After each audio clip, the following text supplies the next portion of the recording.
Welcome to the ReConfidence channel. My name is Wanjiru Kihusa. I am hijacking this channel from Paps today because I want her to tell us a lot about herself and particularly why she does this line of work. So today I'm your host, but usually it's her who is hosting.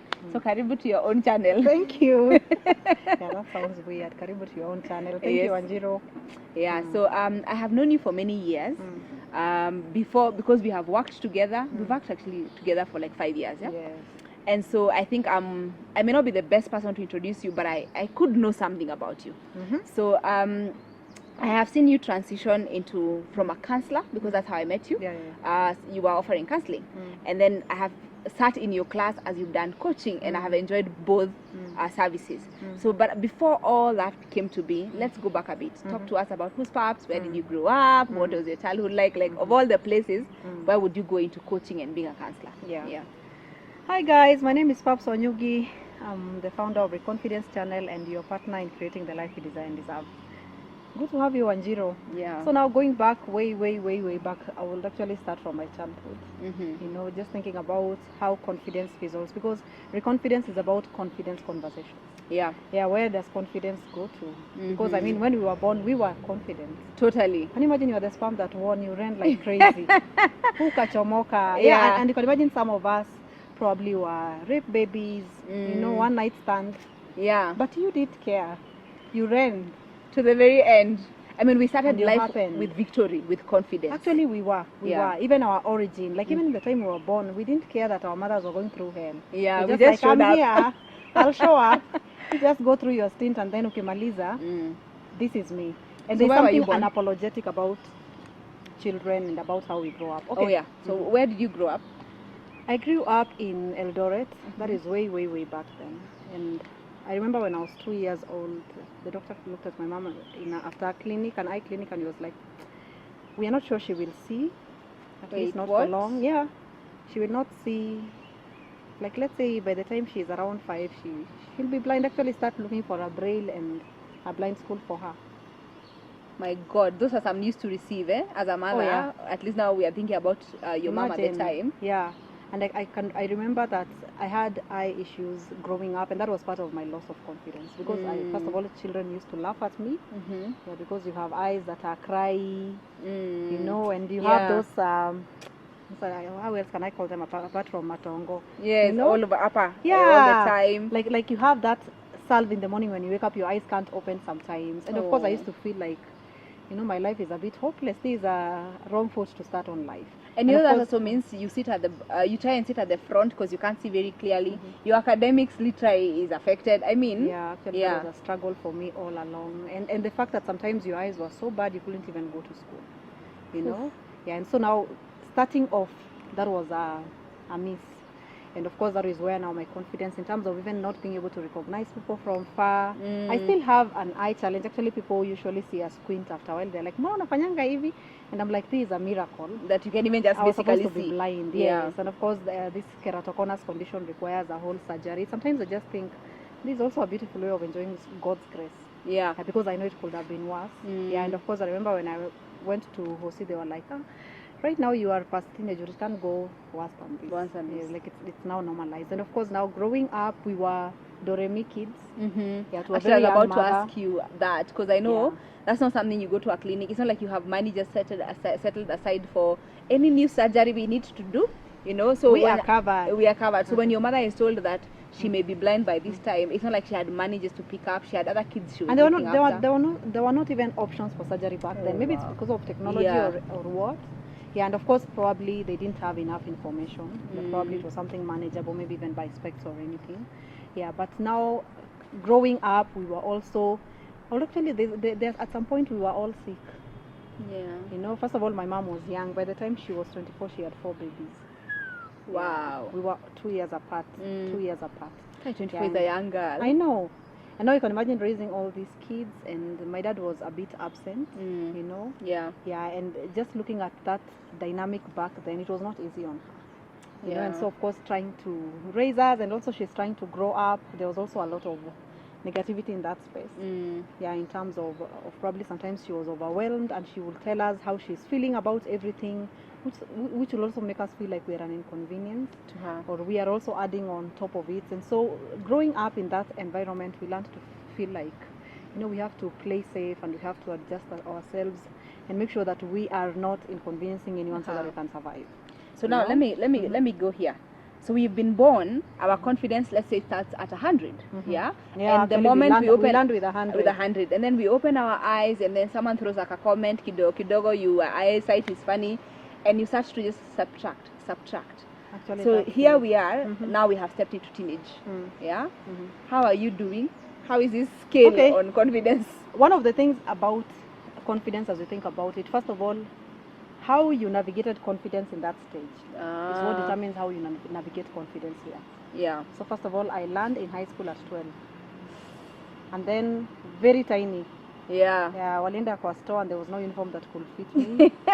So Fundi had to come measure me, and then I'm just hanging out with home clothes. Oh my God. And then there's one incident that happened when I was in high school. I think my high school life was a roller coaster in a very negative way. That is why I'm very passionate about teenagers ever since. Okay. Because I usually imagine there's a lot of misunderstanding, there is also a lot of oversight, and there is a lot of masking for teenagers, just looking okay, but they're really hurting and struggling inside. And when I was in Form 1, I've just landed in high school, I am new. We were tunaenda kuimbia jiji. Alikuwa anataka jiji karaoke. Kwani wewe ni wa kwetu? Yes. Mimi ni wanaitwa near death Twitter. Watu wazee wanajuanga hizo stories za kitambo. Oh yeah. So we went to sing to this politician from our school, and Form 1s, of course, and you wanaenda kuimbia you and your brand new. No, you and your brand new uniform. First of all, remember I didn't have a uniform. You still didn't have? Yeah, so I had to borrow. So I borrowed a uniform, and of course lazima ingeshikwa huku and at least try to make it fit in. And then in the evening we come back after an amazing day na mkate na soda. And then a lady stands at the corridor and he's like, "Mama, unakuja ni hapa? Mwenye ameiba uniform yangu." And me like, "Hai, nani wako na mashida mingi hivyo ndio hawa sisi?" And so we all show up. Guess who is wearing the stolen blouse? Paps. You. Where had you gotten it from?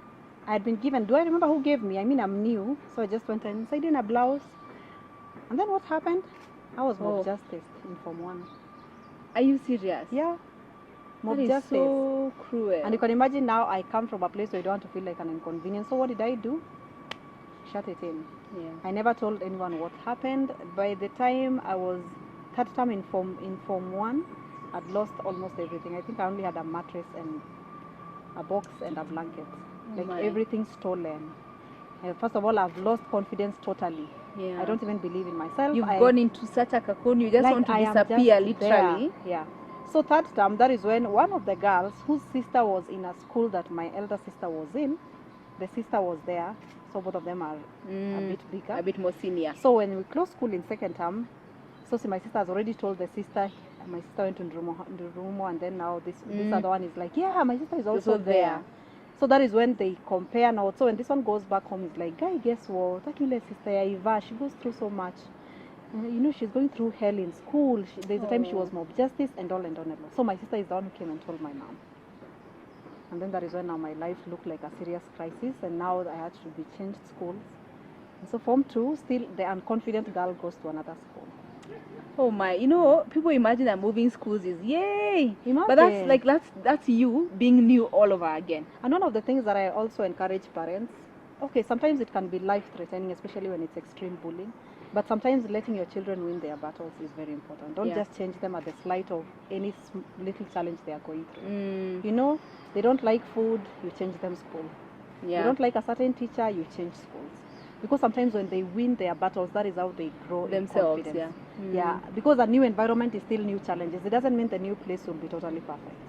The same case with me. Of course, going to a new environment is sometimes a relief because you have an opportunity to start all over again without any labels. Yeah. Yeah, but of course, I had not also resolved where I was coming from.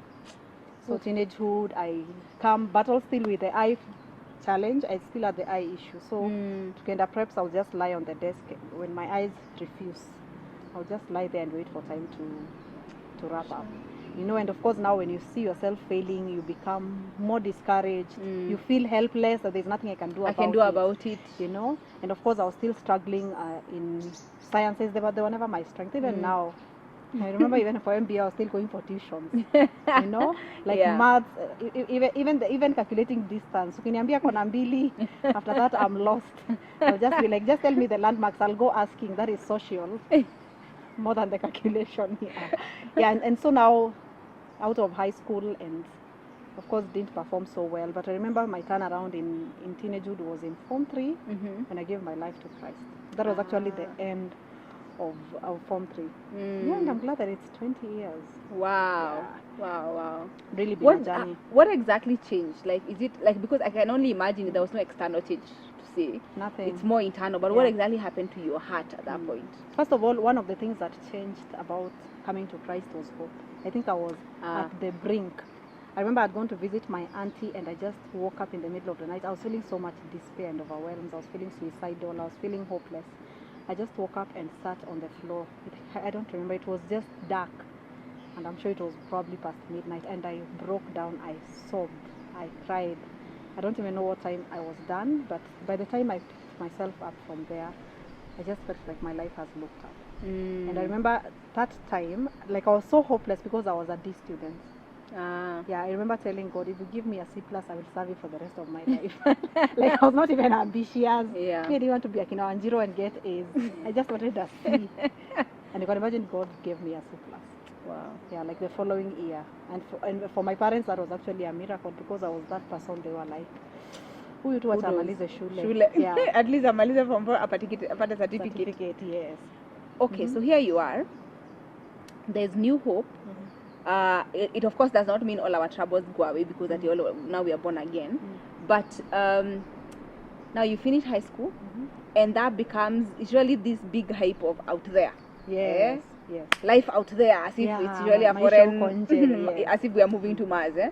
But it usually gives this extreme hype and extreme, like, your life will turn out it could go anyway, any direction. Anyway. So you finished, you have your C+, so what do you do? What did you want to do with your life, career-wise? Like, and what did your folks and parents think about this whole situation? First of all, back then, I mean, career guidance was history. Yeah. I mean, who tells you what to go and do? Even if they have to give you advice, it is what is marketable. Yeah. So my mom, of course, was very well intended because she was like, what do you want to do? I'm like, nafikiria. What do you want to do? And then finally I was like, oh, nataka kufanya social work. He's like, where? I don't know. I mean, by then there was no Google. Yeah. Yeah, so she was like, by then to Manjeri, went to KIST and did IT and got a very good job. And give it a shot. I was like, yeah, seems like a plot. IT. I know. Manjiro, I'm not reconciling the you I know and IT. I know, but the IT is so out there for me. Yeah. And one of the interesting things is that when I went to do IT, first of all, I knew I was not passionate about IT. It was just a gateway to go to somewhere else. Yeah. Can you imagine when I was in Korea, I was more interested in missions more than because schoolwork. Anyway, it's because I know you, so I can see like the ticks of where you are going and what your strengths are. I can already start to see that story because I know now what you do now. So you can but I know the story. There was also a story about your dad forcing you to go to do law. No, actually I wanted to do law from when I was small, but my grades refused. So when I got a C+, my dad was like, hapana nilisikia KU watu wanafanyanga law wakiwa na C+. Oh my god. So you can picture me and my dad going all the way to KU, all the matatus, and he's convincing them, no. Mtoto wangu anatakana kufanya law. She's a very bright girl. And he wants me to do regular, nothing else. Para.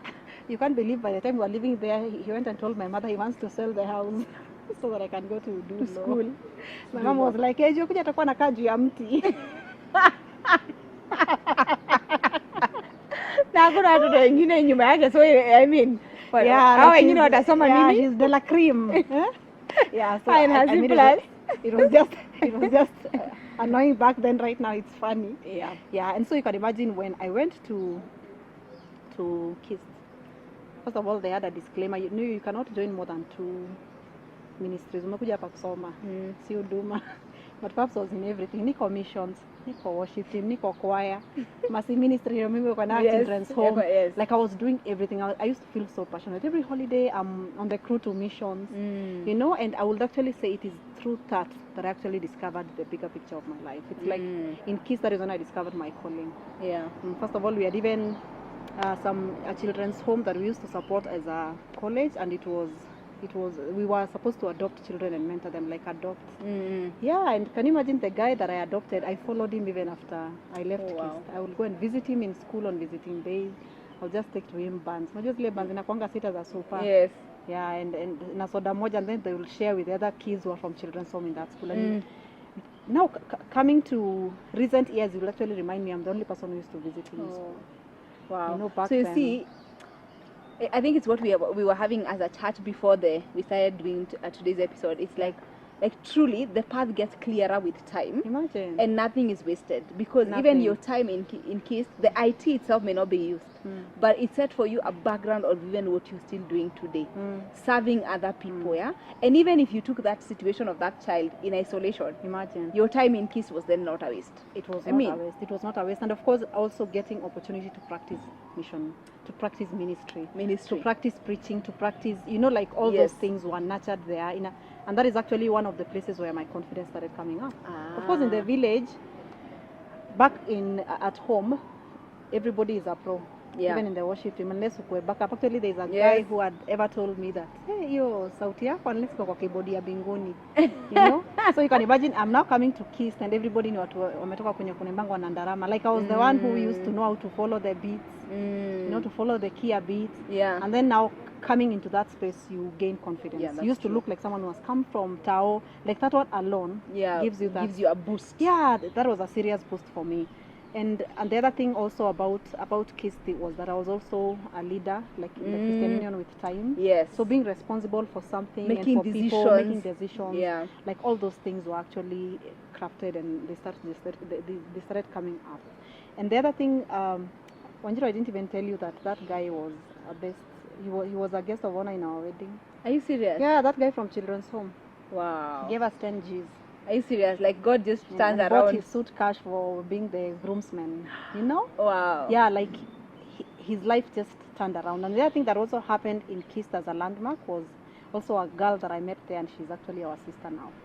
Still from a children's home, disowned, and then we took her in. Look at God. She's ours. And so those were the two things I was going for to KIST, and of course for ministry preparation, it was worth it. And by the way, I didn't fail. But only IT. But only your IT. I could design posters. Flyers na kueditia watu vitu, so it was keep on reminding my mom she didn't lose money. And then but now when I left KIST, that is when I realized this was the wrong career for me. Actually that's where I wanted us to come to. So Paps amemaliza job hunting, graduated. I mean ushatuvaa gown na umesikia nice, sasa twende tukatafute kazi. And again now adulthood, because when you think about it, it's you've stepped out of campus or college, and now here's life. Yes. So how did you navigate that? Because again, I know you from, I know the end from the beginning, Yes. So I want to know what happened here that led to the current Paps. One of the things is that I'm very big on fulfillment. Very big on fulfillment. I don't believe in just getting by in life. If I'm not happy, I'm not happy. If I'm not fulfilled, I'm not fulfilled.